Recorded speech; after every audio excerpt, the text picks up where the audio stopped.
officer was not injured, though his car was totaled. The whole thing was captured on his dash cam.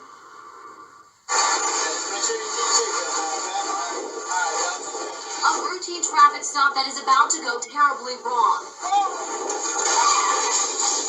A Midwest City police sergeant's car hit by a woman police say was on her cell phone. He saw her on her phone. That's why he knew that she wasn't going to stop. Sergeant Brad Rummel is seen here. Slowing the video down, you see the fear on his face as he sees the car coming straight for him. Flash forward a few seconds and you see where he was at the moment of impact. By the grace of God, we're lucky we didn't lose an officer that day. One of the things which could have saved this sergeant's life was this. Officers are trained to turn their wheels to the left anytime they're pulled up on a traffic stop. In this particular case, that's probably what saved his life or prevented him from being hurt, because when she crashed in the back of the patrol car, it shot it at an angle instead of going straight forward. The car narrowly missed Sergeant Rummel. In fact, had his wheels not been turned, he likely would have been pinned between the police car and the vehicle he had pulled over. Had he been pinned between those two cars, it would have been serious injury or maybe even death. 2 people were transported to local hospital following that accident. Incredibly, Sergeant Rummel was not one of them. As for that 35-year-old female driver, she was ticketed for inattentive driving. I'm Shelley Mills reporting live in Midwest City.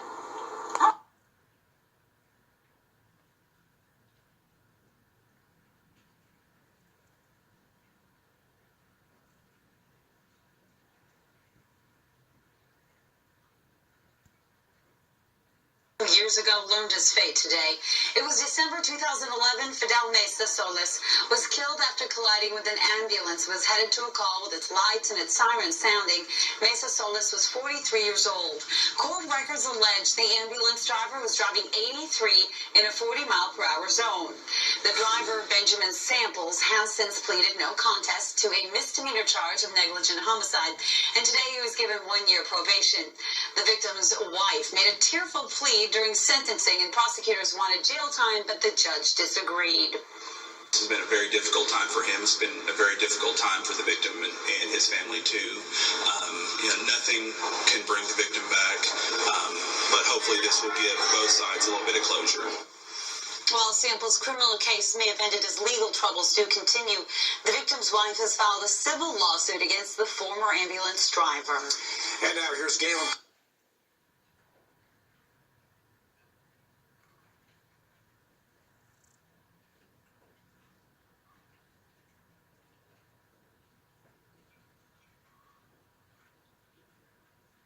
Car, which is so quiet it serves as a sanctuary from the modern or talk on the phone as you see fit, when suddenly in the rearview mirror you see strobe lights and you realize the siren you hear is aimed at you and first responders are trying to get through.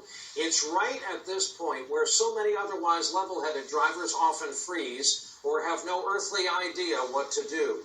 It's part of a big problem involving first responders getting where they need to go. We get our report tonight from NBC's Tom Costello. The bystander who called 911 last May...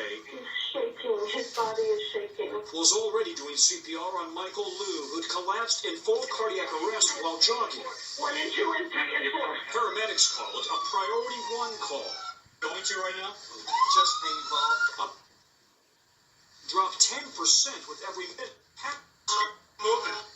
Which is why we were so surprised to see drivers who simply wouldn't move over for emergency vehicles. Well, the red truck wouldn't move because it didn't want to have to go the wrong way. Failing to yield can be dangerous. Nationwide in 2012, 60 people died in accidents involving emergency vehicles. They just don't see us and they don't hear us. Sometimes until the sirens are just 20 feet away. Today's modern cars are so soundproof with a radio on. I didn't hear this fire engine till he's right on my bumper. Drivers panic, not sure if they should go through a red light to make room. No, say firefighters. You should not risk your own safety, by pulling out into particularly a blind intersection. If the law requires you to signal, yield, or the nearest curb, and then stop. But beware, once one unit passes, another could be following right behind. Because nationwide, modern EMS and firefighting tactics often require many more units on the initial response. Back in Maryland, Michael Luce celebrated his 32nd birthday last week with firefighters and the woman who saved him. If the medics had been delayed, what would have happened? I would have died. If there had been any later in getting there, I wouldn't have made it. But because the system worked, a little boy named Nathan has his dad back. Tom Costello, NBC News, Gaithersburg, Maryland. Another break for us. We're back in a moment.